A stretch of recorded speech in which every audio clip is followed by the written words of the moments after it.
Hi, class. It is Thursday. I called that Friday Eve. I bet you're excited that we're continuing to multiply and divide. So let's take a look at our learning target. I can solve division problems interpreting remainders. And another learning target we're looking at is I can solve 1 and 2 step multiplication and division problems. Our language objective today is I can explain how I solved multi-step math problems. And here is a sentence frame that can help you. In the problem about blank, I solved the problem by blank. So let's go ahead and get started. I am going to show you how to work the problems you have today in your Seesaw math instruction, which is called the right question problems. So there's 8 problems. I'm going to step you through a problem, and then you're going to try the other problems on your own. So I've already got my problem set up. I added a page and I put my problem at the top, so I'll have it there for me to read. But you have grid paper that you're going to solve your problems on, and you can always take a photo or just hand it to your teacher. So that is, you'll be solving the problems on grid paper. So let's go ahead and get started. The first thing that I like to do is read the question and mark up the text. So I'm going to activate my highlighter. Rory has 3,000 paper clips. Ooh. And wants to put 9 paper clips in each tiny box. How many tiny boxes will he need to fit all of the paper clips? So when I'm thinking about solving a word problem, the first thing that I think about after I've annotated and marked up my text is asking myself this question: do I have a total? So that's a question that you always want to ask yourself. And I know you have a handy paper. So you're going to ask yourself, do I have a total? The other question I want to ask is, do I have equal parts? These questions can help you determine which operation you have. So I'm going to move this over here. So once I've determined my operation, I can create a strip diagram. So I want to create a strip diagram about this problem. So I'm going to get myself started here. And using my questions, do I have a total? And yes, I have a total. So I'm going to put a T above 3,000 paper clips. So in my strip diagram, I would write 3,000 in my total section. Because remember, strip diagrams are comparing and setting us up to write an equation. So they're like, so I have my total.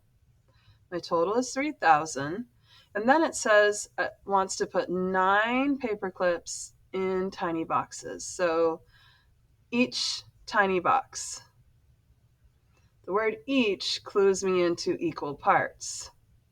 So I have a total and I have equal parts. So I have a division problem. Now I have equal parts, so my division problem, I need 9 equal parts on my strip diagram. 1, 2, 3, 4. Hold on one second, let me pause. So when I'm adding my 9 equal parts, 1, 2, 3, 4, 5, 6, 7, 8, 9. 9 equal parts. And I do not know the 9 equal parts. So I'm going to write T because the tiny boxes. So notice that I'm writing a T in each of these because I do not know this value. This is the value I need to find out. And when we're using letters and numbers in math, we call that algebra. So if this seems a little challenging, it's because we're doing algebra. So here's my strip diagram. Now I'm going to make this into an equation. Equations have equal signs. That's what makes an equation an equation. So I have a total, 3,000. And I have 9 equal parts. So I am dividing by 9, right, to find my answer. So 3,000 divided by 9 will give me the value of my little piece, my tiny boxes. So I'm going to call that T. So I have a division problem. Let's go ahead and solve this division problem. I'm going to solve the division problem with standard algorithm. 9 is my divisor. 3,000 is my dividend. I know that because I thought a dividend is the total that we started with. I like to set myself up for success, so I count by nines. 9, 18, 27, 36, 45, 54, 63, 72, 81. We don't have to go any further than 81 because we're doing place value. When we do standard algorithm, we're focused on one place value at a time. So let's go ahead and also write our division steps. D,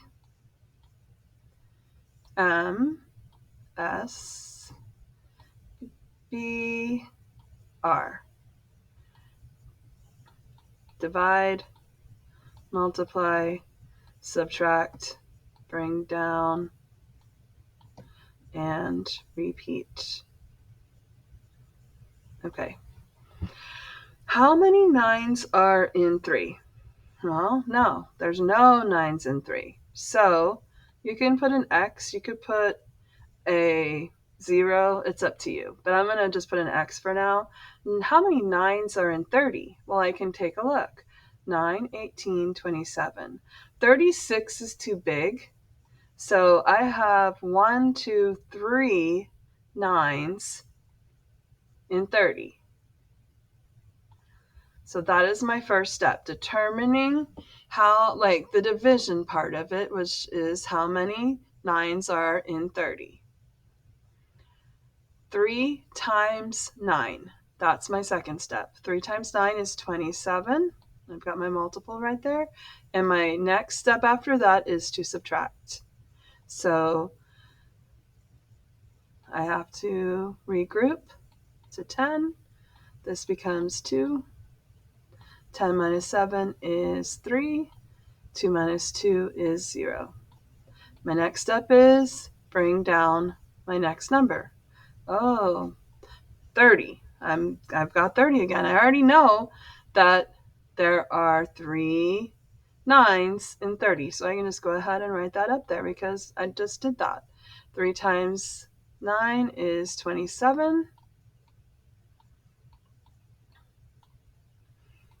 Borrow again.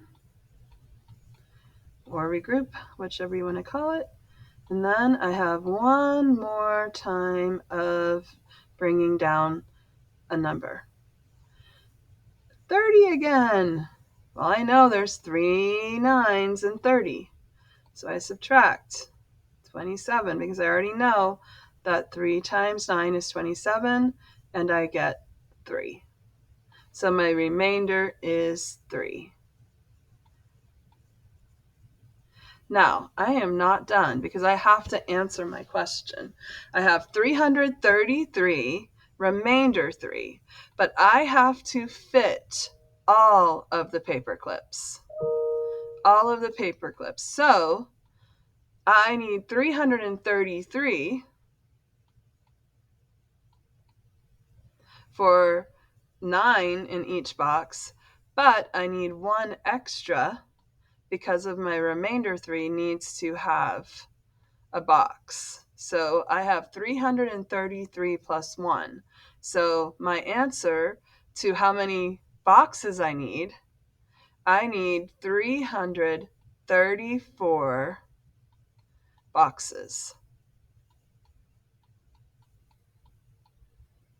So the point of these problems is to make sure you answer the right question. If I had just written 333 remainder 3, I would not have been correct because I needed to know how many tiny boxes I needed for all of the paper clips. So I had to pay attention to my remainder. When you do these problems, make sure you pay attention to the question that is being asked. My suggestion would be start with marking up the text, drawing a strip diagram to represent the problem, and an equation to represent the problem. That will help you deepen your understanding of the question. Then finally move into the division. I'll give you a hint, these are all division because this is the skill. We're practicing answering the right question. So let's just take a look back at our learning target. It says, I can solve division problems interpreting remainders. So the problems you're working on are interpreting the remainder. Good luck. And remember, we are practicing so that we are confident and ready for our test next Thursday. Talk to you soon. Bye.